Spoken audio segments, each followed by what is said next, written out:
मित्रांनो, आज आपण संकष्ट चतुर्थीचे महत्त्व आणि फायदे जाणून घेणार आहोत. जाणून घेऊया संकष्टी चतुर्थीचे 4 फायदे. 1. चतुर्थीची देवता शिवपुत्र गणेश आहे.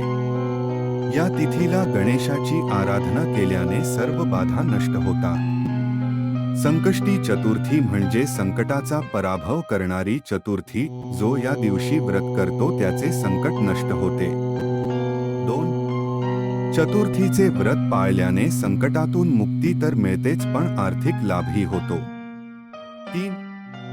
संकष्टीच्या दिवशी गणपतीची पूजा केल्याने घरातील नकारात्मक प्रभाव दूर होतो आणि शांतता कायम राहते.